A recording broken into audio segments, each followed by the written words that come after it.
Hello everyone, welcome to this series on literary theories, and in this video we are going to discuss moral and philosophical approaches. Introduction. The moral and philosophical approaches to literary criticism have deep roots in classical Greek and Roman thought, with significant contributions from later periods such as the Neoclassicism era in English literature.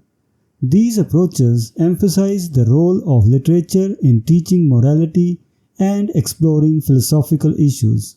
This video will delve into the origins, key tenets, methodologies, and applications of moral and philosophical criticism, providing examples and discussing its relevance in the broader context of literary analysis. Historical background. The moral philosophical approach can be traced back to classical Greek and Roman critics. Plato, for instance, emphasized moralism and utilitarianism, suggesting that literature should serve a moral purpose.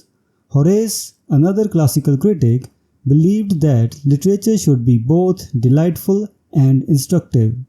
During the age of Neoclassicism, 1660 to 1800, in English literature, critics like Samuel Johnson further developed these ideas, arguing that literature's larger function is to teach morality and probe philosophical issues. Key tenets. The primary position of moral philosophical critics is that literature should be interpreted within the context of the philosophical thought of its period or group. For example, to fully grasp the works of Jean-Paul Sartre and Albert Camus, one must understand existentialism, a philosophical movement that significantly influenced their writings. Similarly, Alexander Pope's essay on man can only be comprehended in the context of the role of reason in 18th century thought. This approach often intertwines with religious teachings, as seen in Henry Fielding's Tom Jones, which illustrates the moral superiority of its protagonist despite his flaws, and Nathaniel Hawthorne's The Scarlet Letter, which explores the effects of unconfessed sin on the human soul. Methodology of moral and philosophical approaches. Identifying ethical themes. Critics using the moral philosophical approach start by identifying the ethical themes present in a literary work. This involves looking for moral dilemmas, conflicts, and resolutions within the text. They focus on how characters' actions reflect ethical considerations and what the narrative suggests about morality. Analyzing philosophical context. Understanding the philosophical context in which a work was written is crucial. Critics examine the philosophical movements and ideas that were prevalent during the author's time. This contextual analysis helps in understanding the underlying philosophical messages in the work. For instance, comprehending existentialism is key to interpreting the works of Sartre and Camus. Interpreting author's intent. Critics aim to discern the author's intent behind writing the work. They explore how the author's personal beliefs, experiences, and philosophical outlook shaped the narrative. This often involves studying the author's other works, letters, and biographical details. Evaluating moral lessons. One of the central goals of the moral philosophical approach is to evaluate the moral lessons conveyed by the literary work. Critics assess how effectively the work teaches these lessons and their relevance to contemporary readers. This involves analyzing the resolution of ethical conflicts and the moral growth of characters. Integrating historical and biographical contexts. While primarily focused on moral and philosophical aspects, this approach often integrates historical and biographical contexts to enrich the analysis. Understanding the historical background and the author's life experiences can provide deeper insights into the ethical and philosophical dimensions of the work. Understanding existentialism. Existentialism is a philosophical movement that emphasizes individual existence, freedom, and choice. Understanding this philosophy is crucial for reading and interpreting the works of Jean-Paul Sartre and Albert Camus. Their novels and essays reflect existential themes such as the absurdity of life, the inevitability of death, and the importance of personal freedom and responsibility. Without this philosophical background, readers may miss the profound insights embedded in their works. Literary examples and analysis. Alexander Pope's Essay on Man. Pope's Essay on Man is another example where philosophical context is essential. This poem reflects the Enlightenment belief in reason and the natural order.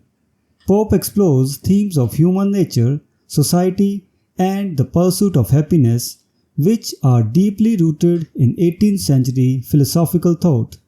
Understanding the role of reason during this period provides a richer interpretation of Pope's work, highlighting its philosophical depth and moral teachings.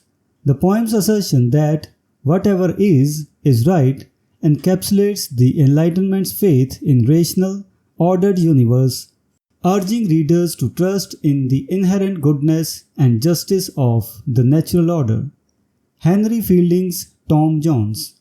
Henry Fielding's Tom Jones exemplifies the integration of moral teachings in literature. The novel portrays the moral growth of its protagonist, Tom Jones, whose youthful indiscretions are balanced by his innate sense of honor, humanitarianism, and tender-heartedness. Fielding contrasts Tom's moral development with the hypocrisy and vice of other characters such as Blifil. This moral dichotomy serves to highlight the novel's central ethical message.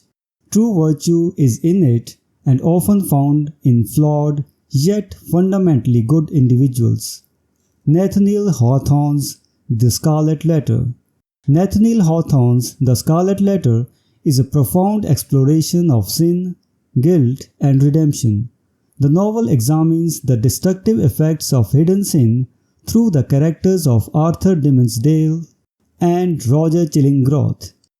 Dimmesdale's secret sin and Hester Prynne's and Chillingworth's vengeful obsession illustrate the corrosive power of unconfessed sin. Hawthorne's moral message emphasizes the importance of truth, confession, and the human capacity for forgiveness and redemption. The Scarlet Letter itself becomes a powerful symbol of both sin and possibility of moral transformation. Robert Frost's Stopping by Woods on a Snowy Evening. Robert Frost's Stopping by Woods on a Snowy Evening suggests that duty and responsibility take precedence over the allure of beauty and pleasure. The speaker's choice to leave the tranquil, snowy woods and fulfill his obligations reflects a broader philosophical theme about the nature of duty and the human condition. The poem subtly conveys the moral imperative to prioritize one's responsibilities, even in the face of tempting distractions. This moral decision is encapsulated in the famous lines, "But I have promises to keep and miles to go before I sleep." William Blake's London. William Blake's London critiques the social and political conditions of his time, particularly the oppression resulting from industrialization. The poem vividly describes the misery and degradation of urban life, condemning societal institutions that perpetuate suffering, such as the church and the monarchy. Blake's work serves as a moral outcry against the injustices of his society, urging readers to recognize and challenge the systematic oppression around them. The repeated use of the word chartered underscores the pervasive control and restriction experienced by the city's inhabitants. Balancing form and content. While moral philosophical critics are aware of form, figurative language, and other aesthetic considerations, They regard these as secondary to the moral or philosophical teaching of the work. The primary focus remains on extracting and articulating the moral or philosophical lessons inherent in the text. This approach ensures that literature is not only appreciated for its artistic qualities but also for its ethical and philosophical contributions. Avoiding overinterpretation. One of the strengths of the moral philosophical approach is its tendency to avoid overinterpretation. Critics employing this method focus on clear, supportable interpretations rather than extracting meanings that may not be defensible. This balanced approach helps maintain the integrity of literary analysis, ensuring that interpretations are grounded in the text and its context rather than being speculative. Traditional approach criticisms. Despite its strengths, the moral philosophical approach has faced criticisms for its perceived lack of imagination and neglect of newer sciences like psychology and anthropology. Critics argue that it often relies on common sense interpretations and may overlook the complexities and nuances of the text. However, it has also preserved scholarly discipline and balance, avoiding the extremes of cultism and faddism. Value of traditional approach. The traditional approach, including moral philosophical criticism, has maintained a balanced and disciplined method of literary analysis. It ensures that literature is analyzed within a broader context, incorporating insights from various scholarly disciplines. This interdisciplinary perspective enhances the depth and richness of literary analysis, providing a comprehensive understanding of the work. Integration with other approaches. Moral philosophical criticism is often integrated with other approaches such as historical biographical analysis. By combining these methods, critics can achieve a more holistic understanding of the text. This comprehensive approach ensures that literature is appreciated for its artistic qualities as well as its moral and philosophical insights. Insight from various disciplines. The moral philosophical approach benefits from insights across disciplines such as history, philosophy, theology, sociology, art, and music. Incorporating knowledge from these areas enriches literary analysis, providing a deeper understanding of the text's themes and context. This interdisciplinary approach ensures that literature is not analyzed in isolation but within a broader cultural and intellectual framework. Necessary first step.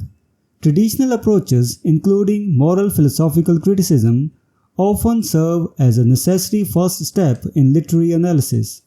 They establish a foundational understanding of the text before more specialized methods are applied.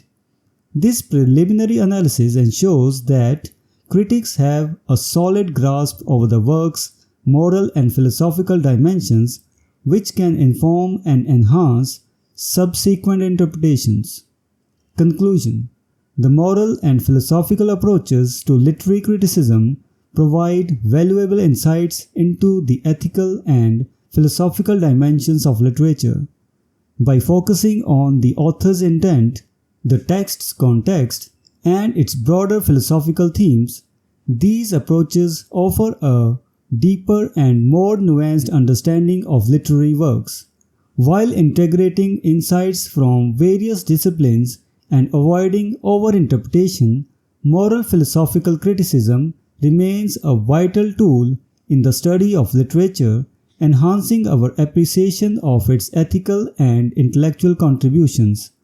The integration of these approaches with other methods of literary analysis provides a comprehensive understanding, ensuring that literature is appreciated for both its artistic and moral philosophical qualities.